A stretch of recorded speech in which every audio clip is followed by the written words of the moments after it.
제26장. 유다 온 백성이 나이가 16세 된 우시야를 세워 그의 아버지 아마샤를 대신하여 왕으로 삼으니, 아마샤 왕이 그의 열조들의 묘실에 누운 후에 우시야가 엘롯을 건축하여 유다에 돌렸더라. 우시야가 왕위에 오를 때 나이가 16세라. 예루살렘에서 52년간 다스리니라. 그의 어머니의 이름은 여골리아요 예루살렘 사람이더라. 우시야가 그의 아버지 아마샤의 모든 행위대로 여호와 보시기에 정직하게 행하며 하나님의 묵시를 밝히 아는 스가랴가 사는 날에 하나님을 찾았고, 그가 여호와를 찾을 동안에는 하나님이 형통하게 하셨더라. 우시야가 나가서 블레셋 사람들과 싸우고 가드 성벽과 야브네 성벽과 아스돗 성벽을 털고 아스돗 땅과 블레셋 사람들 가운데 성읍들을 건축하며 하나님이 그를 도우사 블레셋 사람들과 구르바알에 거주하는 아라비아 사람들과 마온 사람들을 치게 하신지라. 암몬 사람들이 우시야에게 조공을 바치매 우시야가 매우 강성하여 이름이 애굽 변방까지 퍼졌더라. 우시야가 예루살렘에서 성 모퉁이 문과 골짜기 문과 성 구비에 망대를 세워 견고하게 하고, 또 광야에 망대를 세우고 무릉덩이를 많이 파고 고원과 평지에 가축을 많이 길렀으며, 또 여러 산과 좋은 밭에 농부와 포도원을 다스리는 자들을 두었으니 농사를 좋아함이었더라. 우시야에게 또 싸우는 군사가 있으니 서기관 여이엘과 병영장 마아세야가 직접 조사한 수효대로 왕의 지휘관 하나냐의 휘하에 속하여 떼를 지어 나가서 싸우는 자라. 족장의 총수가 2600명이니 모두 큰 용사요, 그의 휘하의 군대가 30만 7500명이라.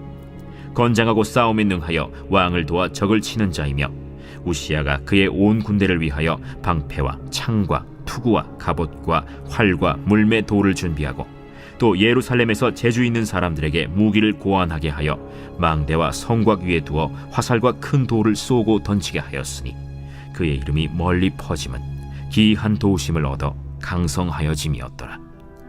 안녕하세요, 근수가족 여러분. 매일 말씀의 김여찬입니다.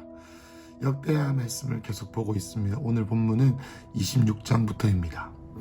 여러분, 우리 아마샤 왕이 반란으로 그의 백성들에게 죽게 되었습니다.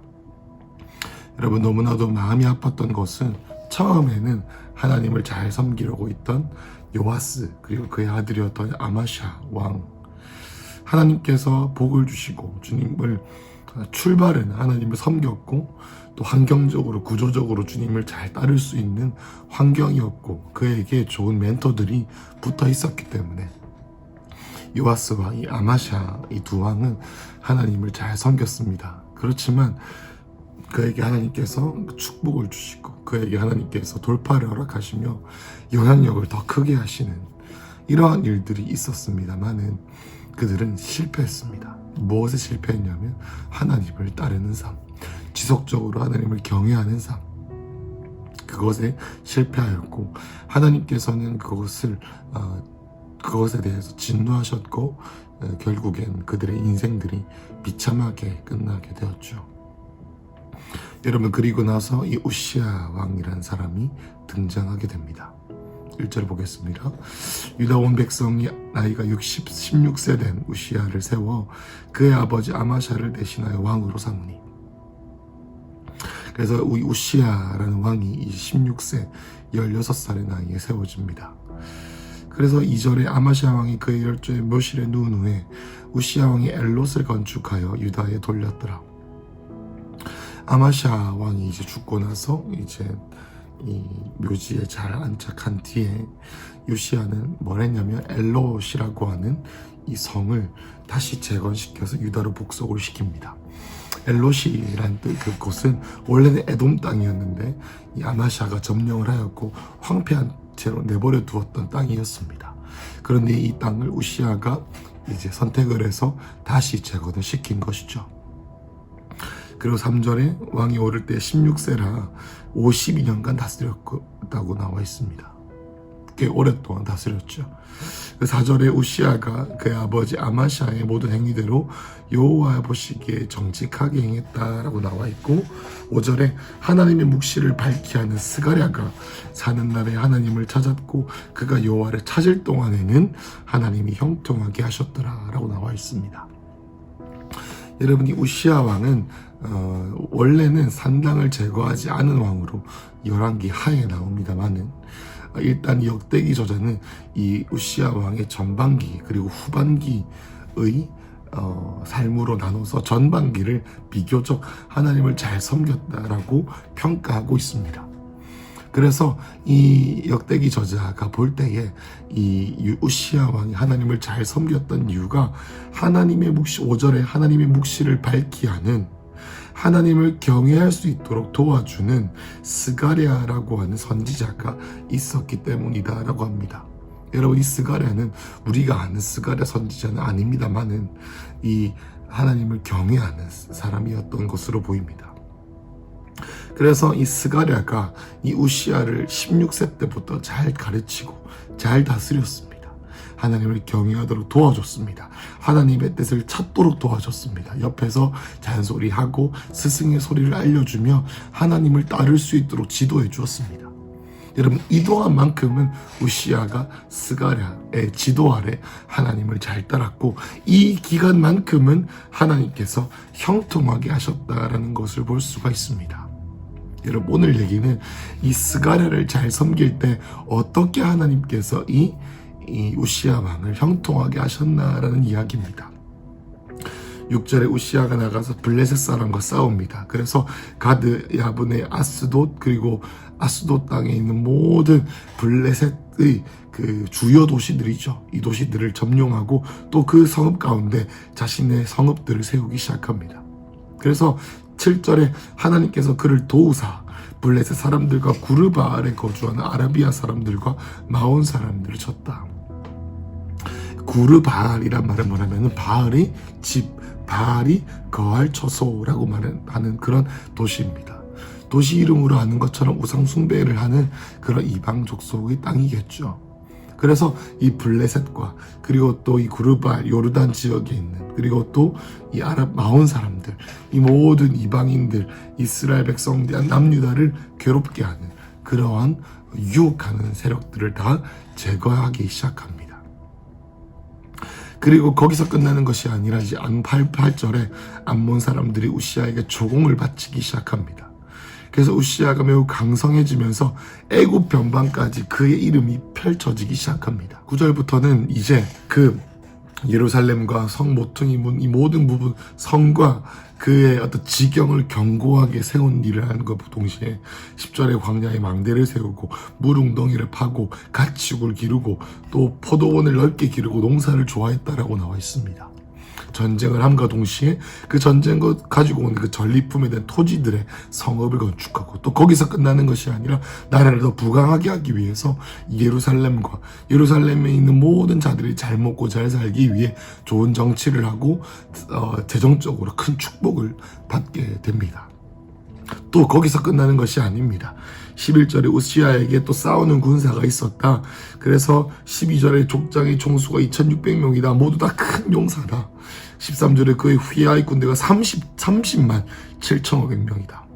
여러분, 이 숫자는 아마샤 때보다 훨씬 더 많은 숫자라고 합니다. 14절에 우시야가 그의 온 군대를 위하여 방패와 창과 투구와 갑옷과 활과 물맷돌을 준비했다. 15절에 재주 있는 사람들에게 무기를 고안하게 했다. 망대와 성곽 위에 두어 큰 돌을 쏘아 던지게 했다. 그래서 그의 이름이 널리 퍼졌다. 그 이유는 하나님께서 도우셨기 때문이다 라고 이 역대기 저자가 말하고 있습니다. 여러분, 오늘 말씀을 통해서 우리가 기억해야 되는 사실은 뭐냐면 하나님께서는 한 사람의 인생에게 기회를 주십니다. 이 모든 지나간 사람들에게 기회를 주시는데, 왜냐하면 이 남유다의 모든 왕들은 왕의 이야기일 뿐만 아니라 저와 여러분의 삶에 대한 얘기죠. 여러분, 이 우시야에게는 좋은 선생이 있었습니다. 우시야에게는 좋은 영적인 지도자가 있었고 좋은 멘토가 있었습니다. 여러분, 이 좋은 멘토였던 이 스가랴의 말을 잘 듣고 하나님의 뜻을 구하기를 기뻐했습니다. 우시야가 그것으로 인하여서 하나님의 뜻을 구하게 되었고 하나님의 뜻을 구하게 되자 하나님께서 형통하게 하셨습니다. 여러분, 많은 사람들이 그렇게 말합니다. 하나님께서 형통하게 하시는 사람은 자기가 잘해서 되었다. 하나님께서 기뻐하시는 것은 그 그 일을 기뻐하시기 때문에 주님께서 축복하시는 경우도 있지만 하나님께서 그 사람을 기뻐하시기 때문에 주님께서 복을 주시는 때가 더 많은 것을 보게 됩니다. 여러분, 많은 사람들이 하나님을 기쁘시게 하기 위해서 이거 하고 싶고 저거 하고 싶고 이것도 하고 싶다고 말을 합니다. 그럼에도 불구하고 하나님께서 그의 삶을 기뻐하지 않으시는 이유는 그 일을 기뻐하지 않으셔서가 아닙니다. 그 마음의 동기를 보시기 때문이죠. 하나님께서는 우시아가, 여러분, 그 이전에 얼마나 많은 왕들이 이 이방 민족들을 토벌하고 싶었겠습니까? 하다못해 악한 왕이었던 아합 왕도 이 이방 민족들을 토벌하고 싶었습니다. 그럼에도 불구하고 하나님께서 그들을 축복하지 않으시고 그들이 오히려 전쟁에 나가서 죽게 만드셨던 이유는 하나님께서 그 사람을 기뻐하지 않으셨기 때문입니다. 여러분, 우리가 오늘 이 시간, 오늘 하루 하나님께 형통함을 받는 사람으로 변화되는 인생이 되시길 축복합니다. 여러분, 하나님께서 형통하게 하시는 인생의 공통점은 단 하나밖에 없습니다. 오직 주님의 뜻을 구하는 것입니다. 주님의 뜻을 구하는 것. 여러분, 어떻게 주님의 뜻을 구합니까? 크게 두 가지겠죠. 하나님을 경외하며 기도와 말씀의 자리에 있는 것. 두 번째, 하나님을 경외하도록 지도해주는 영적인 지도자에게 순종하는 것입니다. 왜냐하면 하나님께서는 약속의 땅으로 들어가게 하실 때 혼자만 그렇게 들어가게 하시는 것이 아니라 우리가 함께 들어가는 것이기에, 여러분, 우리가 기억해야 됩니다. 내가 기도해봤는데 내 생각에는 이런 다양한 말들로 자기의 말을 고집을 피우는 사람들이 있는가 하면 자신의 뜻을 구하기 이전에 자신의 멘토, 자신의 영적 지도자에게 정렬되기를 기뻐하는 자가 있습니다. 여러분, 하나님께서 오늘 우리에게 형통할 기회를 주십니다. 여러분, 하나님께서 주시는 이 형통은 우리에게는 너무나도 큰 기쁨이겠지만 하나님의 눈으로 볼 때는 그저 통로로 사용하는 그 도구에 불과합니다. 물론 하나님께서는 우리를 사랑받는 자녀로 부르시고 우리로 인하여 기쁨을 이기지 못하십니다마는 우리에게 주신 축복이 우리의 정체성이 아닙니다. 우리에게 주신 축복은 주님께서 우리에게 형통하게 하시기로 마음 먹이셨기 때문에 주님께서 잠시 주시는 복인 것이지, 그것이 우리의 모든 것이 아니죠. 결국 여기서 알아야 되는 것은 뭡니까? 하나님께서 형통하게 하시는 자의 삶은 하나님의 뜻을 구하기를 즐겨하는 것. 근데 하나님의 뜻을 구하려면 어떻게 하죠? 말씀과 기도를 정직하게 행하는 삶을 살고, 또 동시에 영적 공동체의 정렬됨으로 지도자, 영적인 멘토의 음성을 듣고 정렬되는 것. 이 두 가지를 기억하시기를 축복합니다. 여러분, 하나님께서 기이한 도우심이라고 15절에 나와 있는데 하나님의 기이한 도우심을 받는 하루가 되시길 축복합니다. 또 이 2021년 남은 한 해 동안 하나님의 기이한 도우심을 받기를 축복합니다.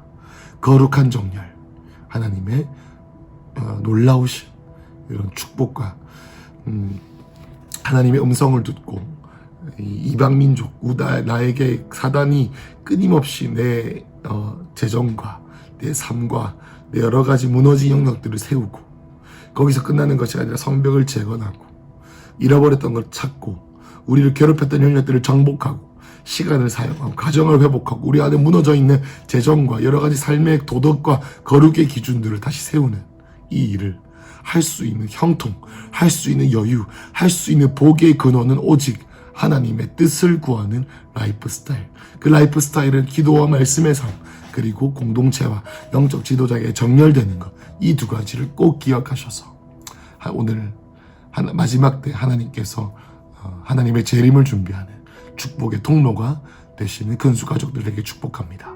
기도하겠습니다. 하나님, 짧은 우리의 인생을